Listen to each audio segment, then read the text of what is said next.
پھر یاد کرو اس غیرت مند جوان کو جس کا چہرہ چاند کی طرح چمکتا تھا۔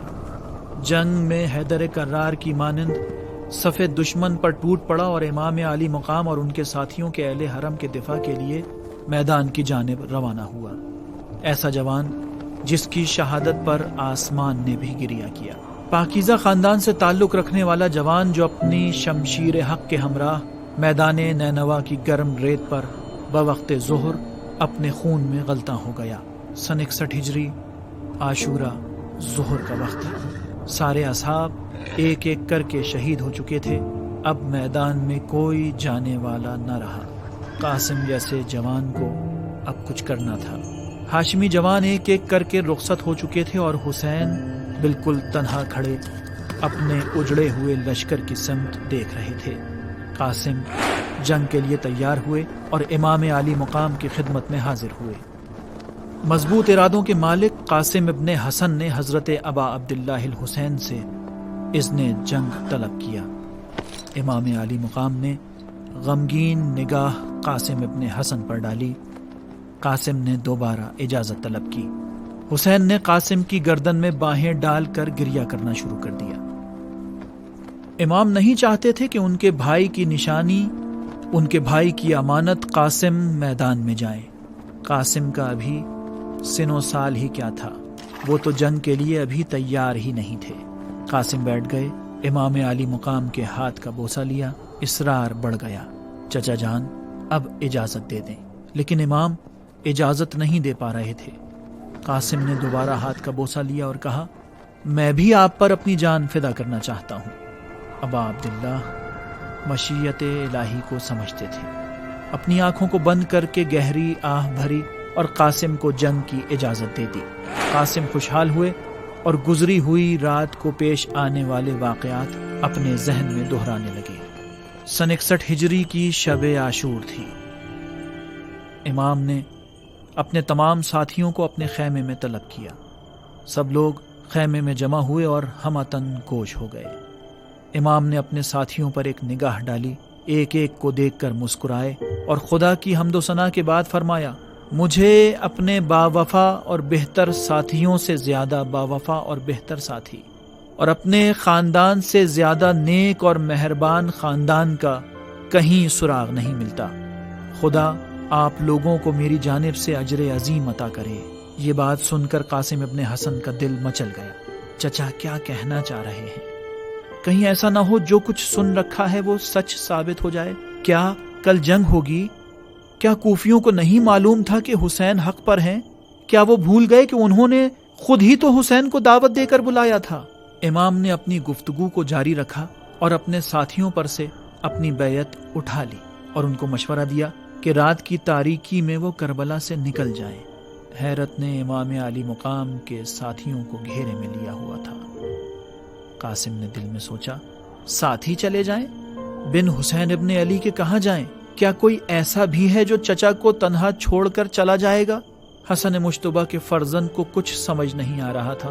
انہیں معلوم ہی نہیں تھا کہ کل حل من ناصر ینصرنی کی صدا عرش خدا کو لرزا کر رکھ دے گی اور امام عالی مقام کی مظلومیت کو تاریخ کے اوراق میں ہمیشہ ہمیشہ کے لیے ثبت کر دے گی۔ عباس ابن علی نے جو امام عالی مقام کے پاس ہی کھڑے تھے امام سے گفتگو کی اجازت طلب کی۔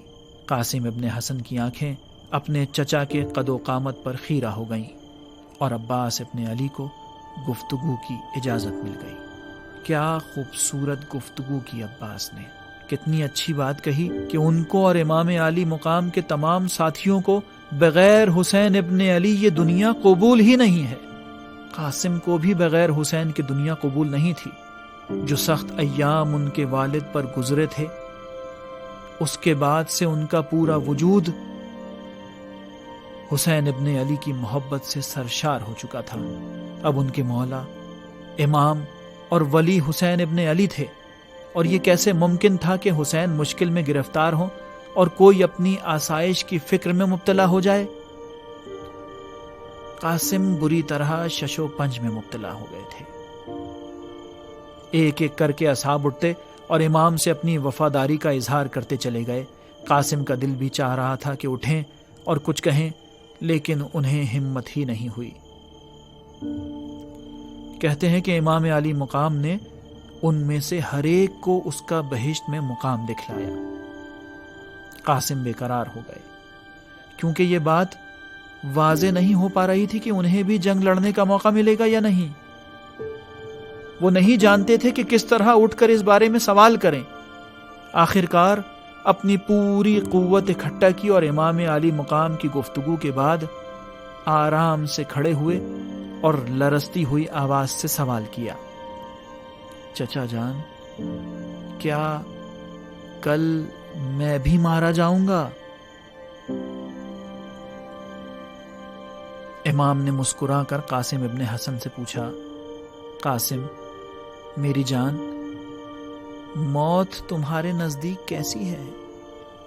قاسم نے بغیر تردید کے جواب دیا، خدا کی راہ میں موت کا آنا شہد سے زیادہ شیریں ہے۔ امام کے اصحاب نے نعرہ تکبیر بلند کیا۔ امام علی مقام نے فرمایا، ہاں قاسم، کل تم بھی شہید ہو جاؤ گے۔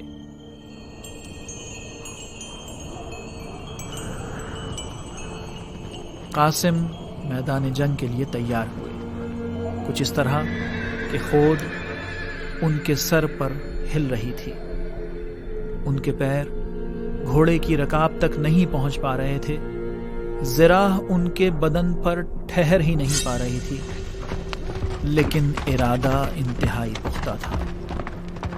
قاسم پرعزم ہو کر جانے کے لیے تیار ہوئے۔ وہ جانتے تھے کہ ان کے چچا کا راستہ حق کا راستہ ہے اور راہ حق میں شمشیر زنی کے وہی مستحق ہیں۔ چلے اپنے آپ کو لشکر اعداء تک پہنچایا۔ ایک سرگوشی عمر سعد کے لشکر میں گونجنے لگی کہ حسین نے بچے کو لڑنے کے لیے بھیج دیا، کیونکہ حسین کا کوئی ساتھی باقی ہی نہیں بچا۔ چند لوگوں نے سوال کیا، یہ نوجوان کون ہے جو میدان کی جانب آ رہا ہے؟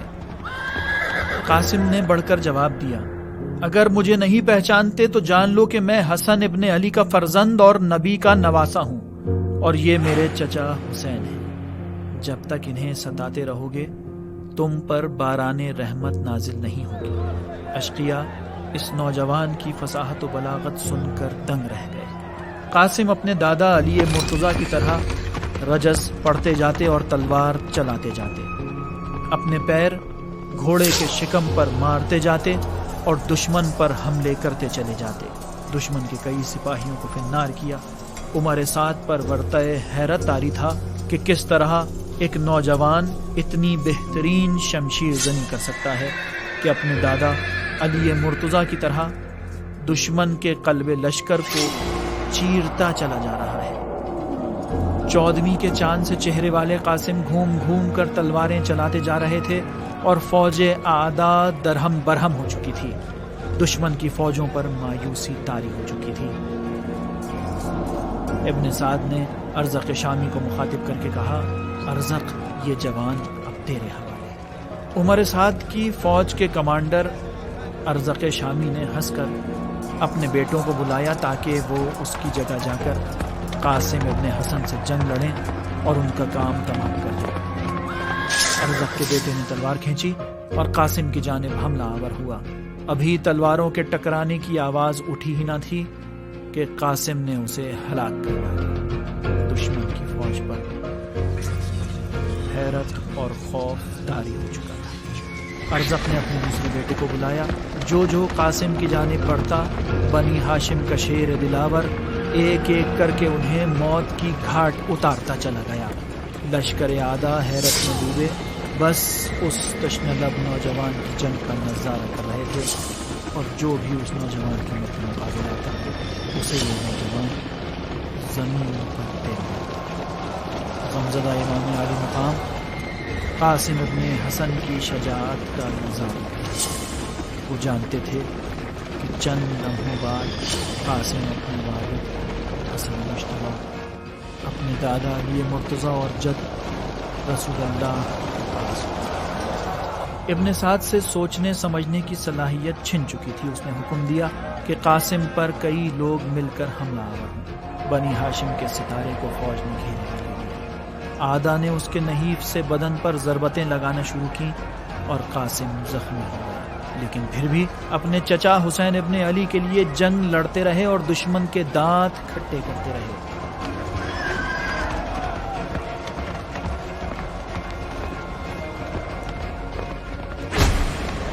ابن فضیل اسدی نامی ایک شقی نے ناگہاں حضرت قاسم ابن حسن کے سر مبارک پر ایک ضربت لگائی۔ قاسم کا سر دوپارہ ہوا، زینے فرس سے زمین پر گرے۔